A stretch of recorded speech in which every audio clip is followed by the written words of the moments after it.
Oh, Jesus. Oh, hey, let's talk about the Shane Strickland thing because nobody cares. Yeah, so Shane Strickland signed his... Isaiah Swerve Scott, for those of you who like to use his slave name. Right.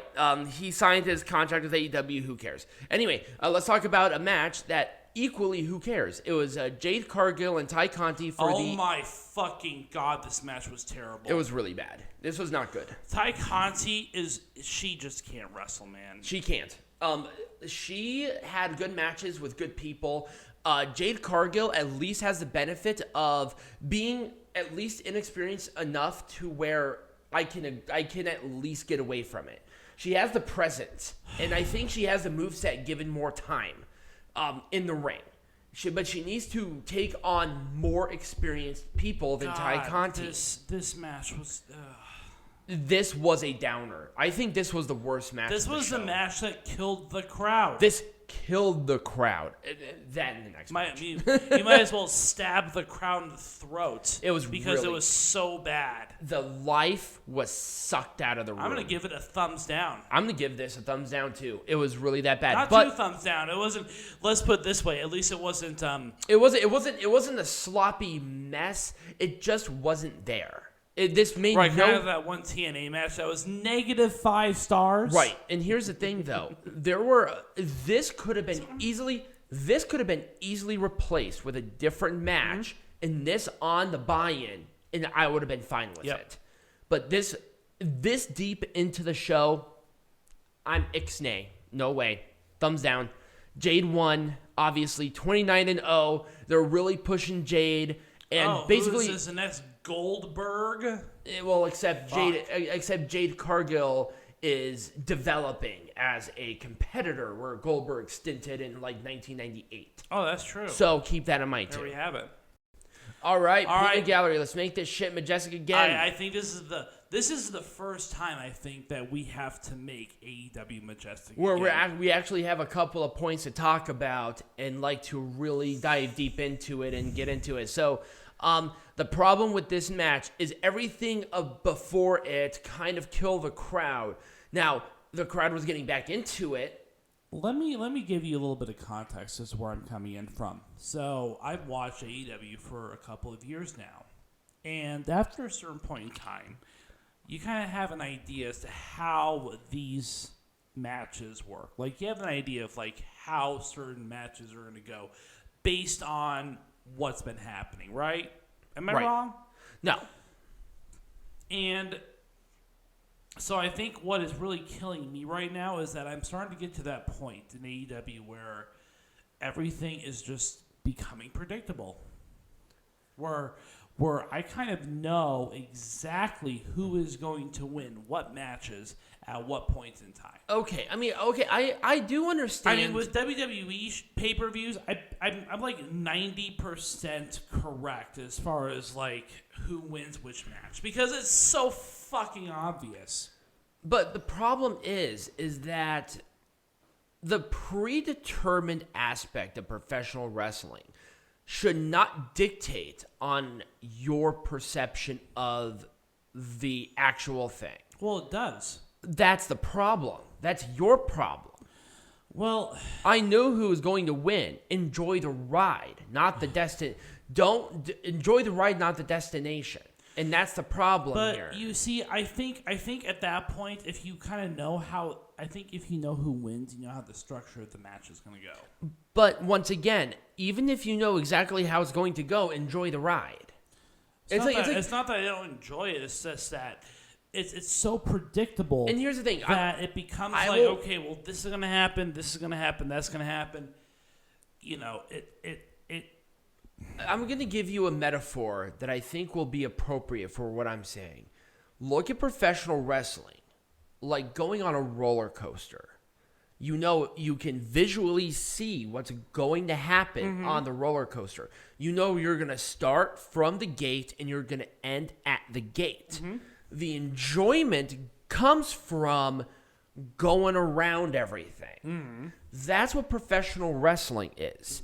Okay. Or look at a play. You know what's going to happen. You know how it's going to end. Enjoy the ride.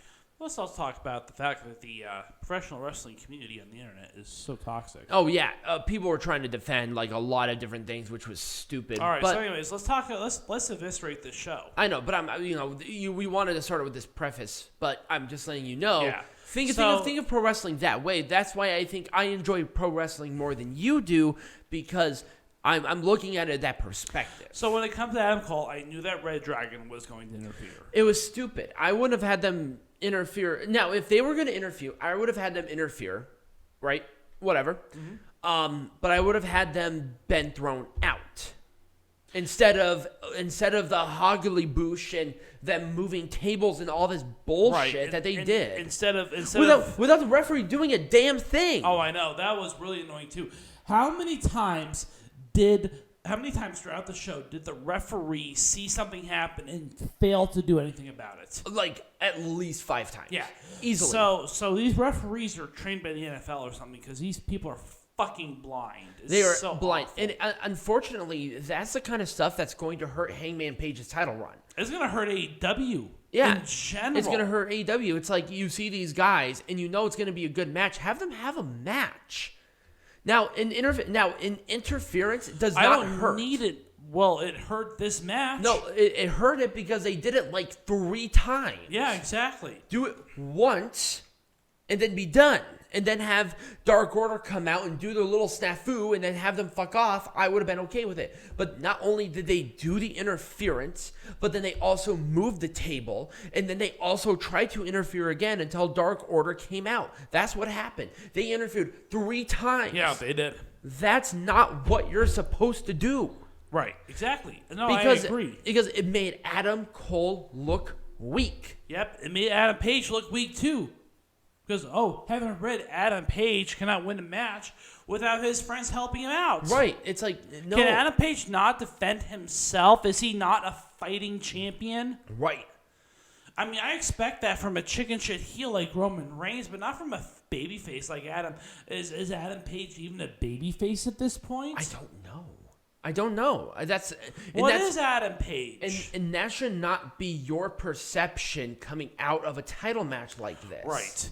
Where Adam Cole is a clear heel. He is. So having his friends come out and help him, that's perfect. Once. Not 3 times. I know. Because the referee saw it all 3 times. Now, if the referee didn't see it, fine.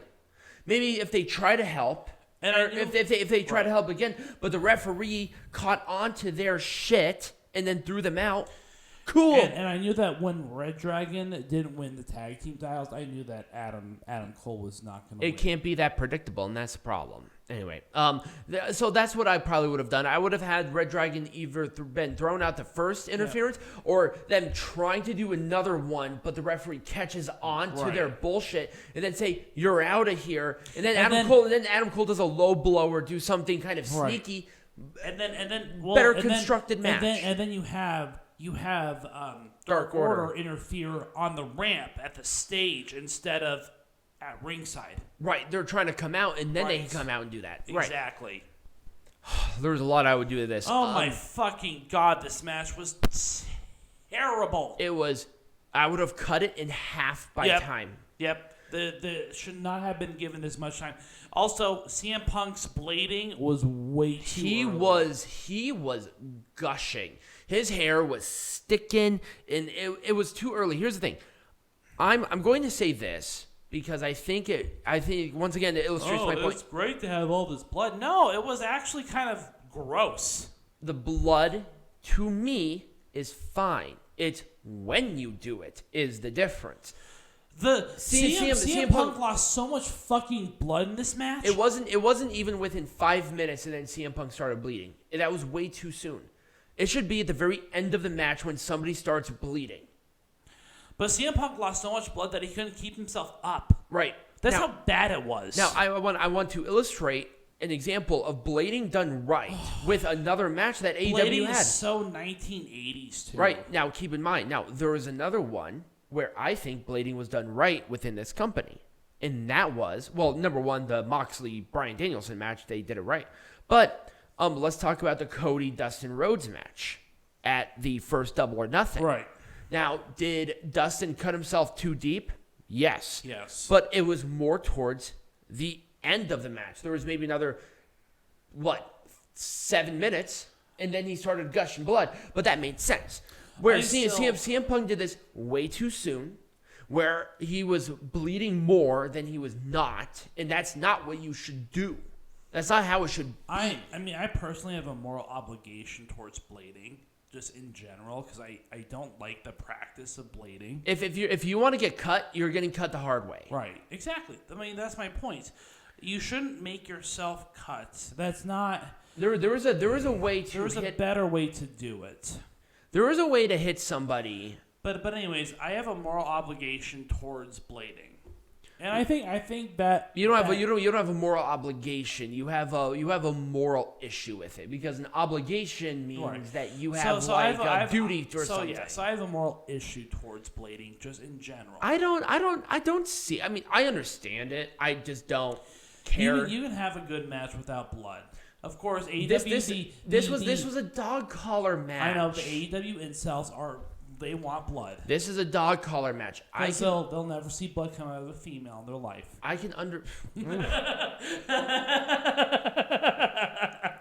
Anyway, there was a lot of thing here. Cut it in half. I don't particularly mind the blood. Right. Just do it at the end of the match instead of at the very beginning of the match. Unless a person is bleeding accidentally, right? Then cool, right? Then whatever, right? That's different. Again, interferences ruined this match. Yep, the interferences ruined this match. Britt Baker is more than capable of taking care of herself. She's a big girl. She can take care of herself. She has a doctorate, for God's sake. Like, come on. Well, again, you just have to have these fucking... Also, the orientation of this match was really hurting it, because I think this was right after the dog collar match. Yeah, this was right at... No. Yes, it was right after the dog collar match. So it just really hurt because of the orientation of the matches. Yeah, so this was kind of the sleeper. This was the sleeper. Yep, this was in that a title match should not be a sleeper match. No, it should not. This was awesome. I think this was a perfect placement. It was a good opener. It was bruising, but it wasn't bloody, which I really enjoyed. So because these two definitely had like a blood rivalry. They were like in each other's faces. Mm-hmm. They explained it really well. But they didn't have to bleed in order to tell the story. Now they bruise each other up. Like they're feeling that tomorrow, especially Eddie Kingston. He had a huge bruise on his eye. Now, of course, we got to talk about the fact that there were some pretty dangerous spots in this match too. Literally, the first move of the pay-per-view was a concussion. Well, he was not concussed. It was really scary. It was the concussion waiting to happen. It was like Madcap Moss landing on his head, but that was a lot scarier. Right, but it was pretty scary. Like you knew that this match be off to a good start. This match set a really high bar for the rest of the show. Did. And I think it kind of spilled into a lot of the other matches because these two had a really good match. I loved this match.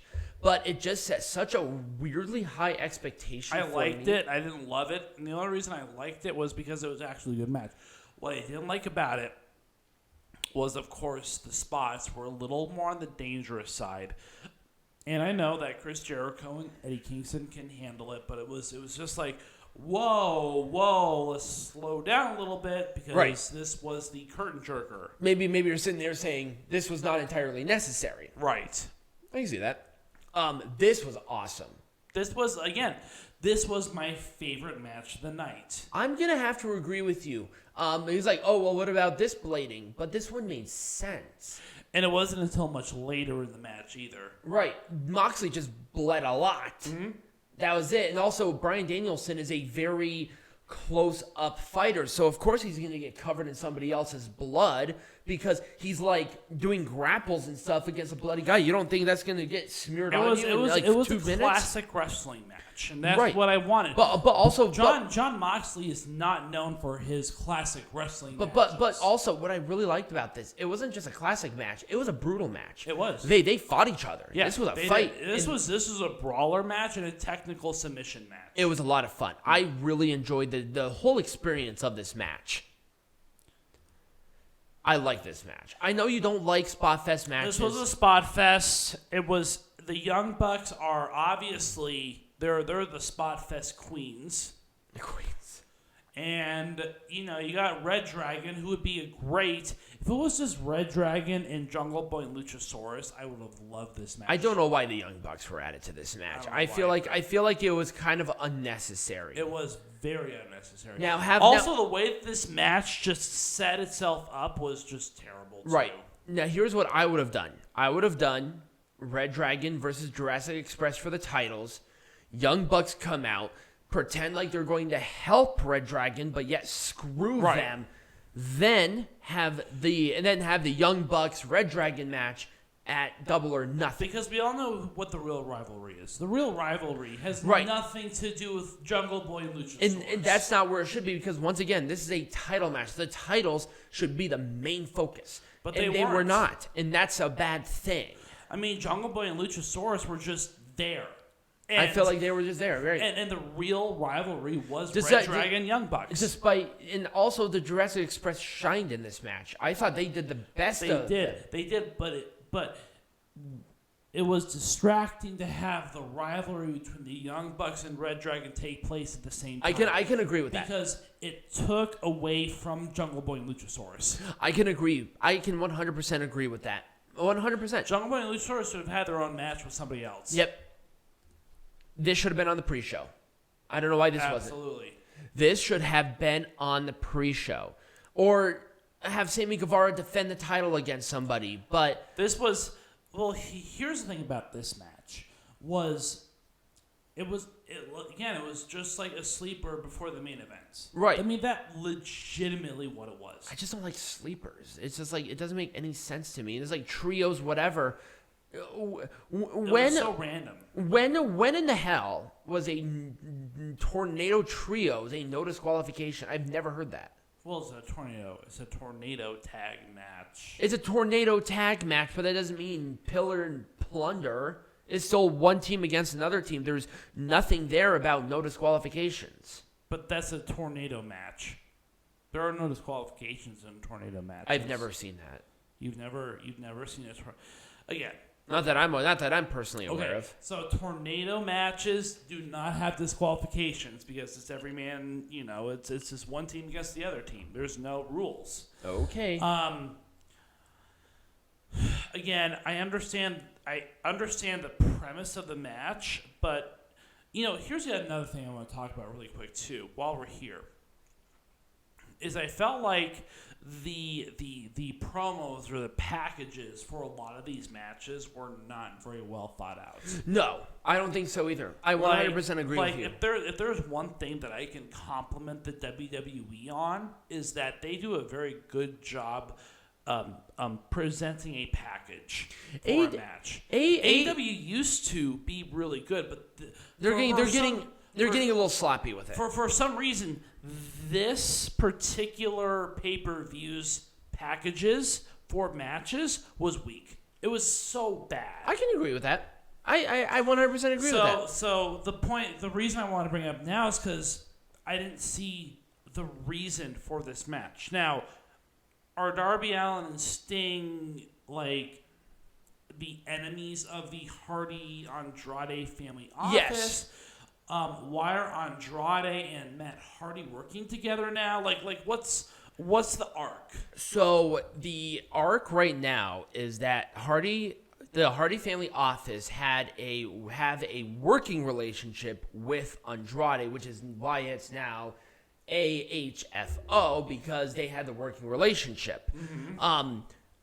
Darby Allin and Andrade have been having a rivalry, and with Sammy Guevara involved in some way, shape, or form. I kind of wish they talked about the rivalry or the tension between Guevara and Darby Allin more. And also, why were Isaiah Cassidy and Sammy Guevara, who's a champion, why are they taking a backseat? And why is Andrade Alidolo not with House of Black? Like, has he ever been part of House of Black? No. Oh, he's never been House of Black.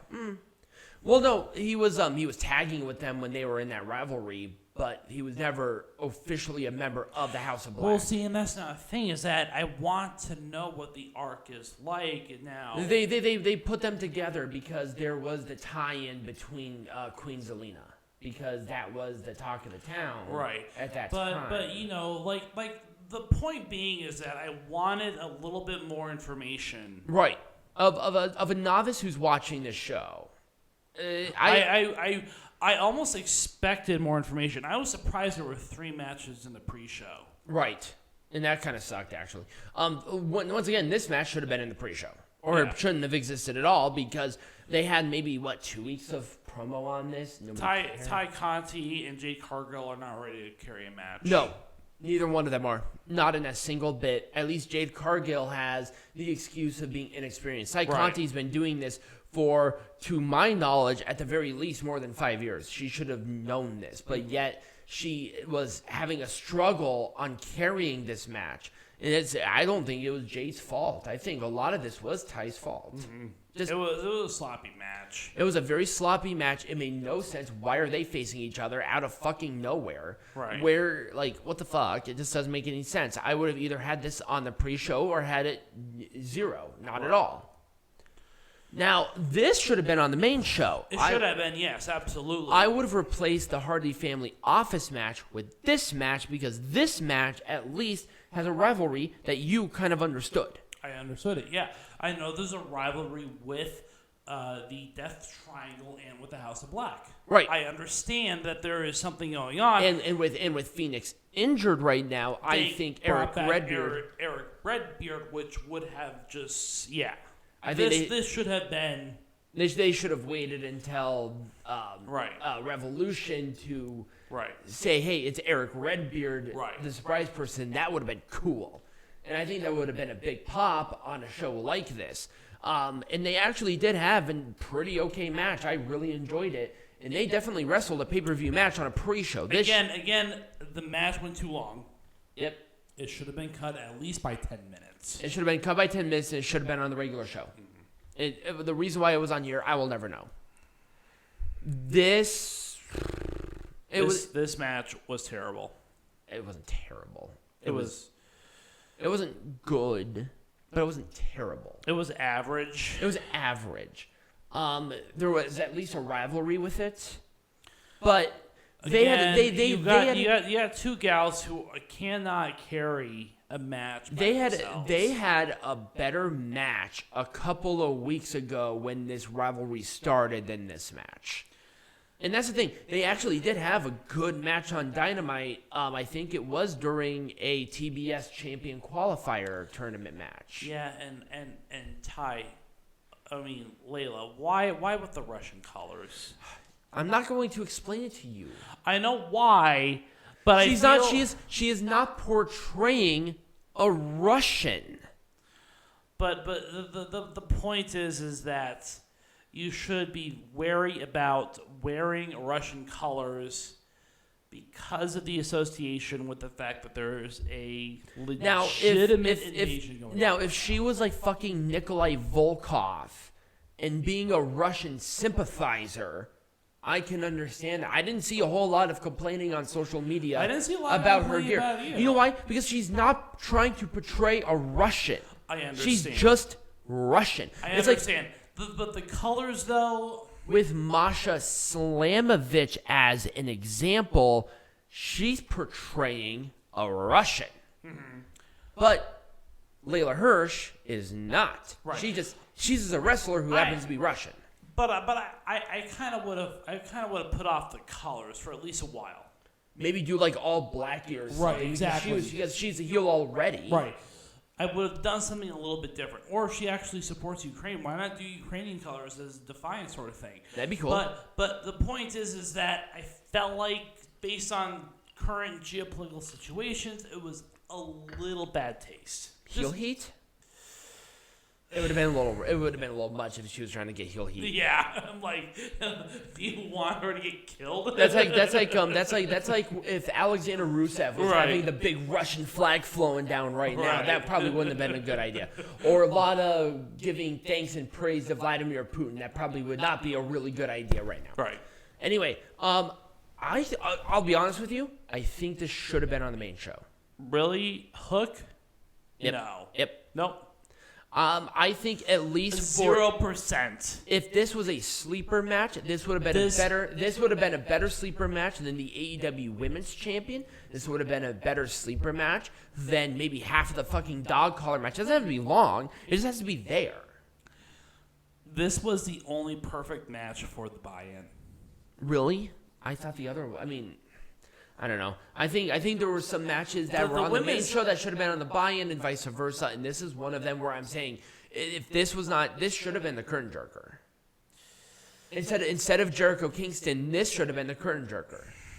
Maybe, but You get rid of the TBS Championship match, and you get rid of the Hardy Family Office match, and you put in a shorter House of Black versus Death Triangle match, and this match, and you have a much better constructed pay-per-view. I don't know. It's a little hard to sell because this one, but the thing is, this one did have a rivalry. They actually explained it really well. And I thought, to be honest with you, I did enjoy this match. I thought it was fine. And then, well, it's not the end. Let's talk about the face of the revolution, and then we'll wrap it up. I wouldn't have done anything different. I think everybody was exactly where they were supposed to be. I enjoyed the match itself, and I think they actually put over a couple of different people within the structure of the match. Here's the thing, is that we talked about Orange Cassidy. Orange Cassidy's act is getting a little old. Mm-hmm. It's kind of like New Day. New Day is great, but I'm so sick of the New Day. Yeah, they're a little old. And what does Orange Cassidy have outside of like being Orange Cassidy? Here's the thing. I would love to see an evolution of him as a character. Orange Cassidy actually wrestled as a masked luchador. I can't remember his name off the top of my head. When he was in Chikara, he wrestled as a luchador. Oh. He's actually a very, very good wrestler. He just found this gimmick and it works. Well, it worked. It worked. I'll be honest with you. I'm kind of in the same boat. Orange Cassidy for me, it's like, Whatever. It was fun. It was fine. Maybe if he did something like that, but was a heel, that might be kind of interesting. And then of course you got Keith Lee, you got Wardlow, you got Hobbs. They kind of jerked them off as the big guys because they were the big, huge guys, and then people are like hating on WWE for saying, "Oh, they like to promote big guys." Well, AEW is doing the same fucking thing. Well, because they're like, oh man, well, Keith Lee is just like the guy coming from WWE, right? Powerhouse Hobbs and Wardlow just have that sort of charisma that makes them really popular right now. And that's why one of them won. Was because Wardlow is they're not promoting Powerhouse Hobbs and Wardlow because they're just big. Right. There's a lot more to Wardlow and Powerhouse Hobbs. There is. They just happen to be young and big. Right. That's it. Exactly. But they're promoting them like, oh, they're the big guys. They're the huge guys. They are the big guys. They are the huge guys, but they're also good. That's the thing. Right. This is not a Lex Luger situation. Right. They're not bad wrestlers. Right. They have charisma. They have presence. They're just wrestlers who happen to be big. They're not big guys who are made as wrestlers. Right. And then you got Christian, and then you got Christian was there to lead the match because he had the experience. And then Ricky Starks was there because they wanted more people on the Team Taz heels. Ricky Austin Theory. Yes, basically. they like to jerk him off. And Orange Cassidy was there because Orange Cassidy, albeit his act getting kind of stale for me, he's still popular. So they wanted him at least on there to get that pop in every single match. I understand why. I do. I'm not going to be too nitpicky about it personally. I wouldn't have changed anybody out of the face of the Revolution ladder match, and I would have done a surprise maybe. I give it a thumbs down. I gave it a thumbs in the middle. But I would have. That's probably what I would have done. Overall, I did enjoy the pay-per-view. I did. It was kind of long. Revolution.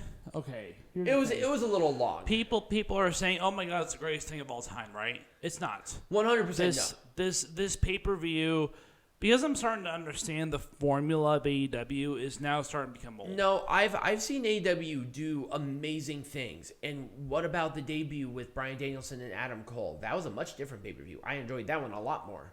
By a mile. This one. No, people are enjoying this one a lot more. Really? Are they stupid? No, they are. But anyways, the point being is that AEW has found its formula. And I have found the AEW formula. And therefore, I will now start to be a lot more critical of the AEW formula because it is AEW formula. I want AEW to continue to surprise me like they have always done. And I don't want predictability. Can we also put the fucking pay-per-views on Saturday again? Yes, like, seriously. come on. I understand Sunday pay-per-views and whatever, but for God's sake, don't put on a 5-hour whatever. It's so annoying. WWE's at least been good about keeping it down really short. Mm-hmm. To where they at least end it at like 7:30 instead of 9. But beggars can't be choosers. Ugh. Anyways, Revolution, it was pretty average for me. I'm going to give it a thumbs. I liked it more than I didn't. I'll give it a thumbs up, but that's being nice. Yeah. Yeah, it's AEW is predictable now. Yep. That's it. Right. So, Peanut Gallery, what are we talking about next week? We're not sure. To be determined. To be determined. We'll let you guys know. But if you did enjoy this, remember to like, follow, subscribe, share with all your friends, become a patron. There's going to be a link tree down below. Check everything out. And as always, be majestic.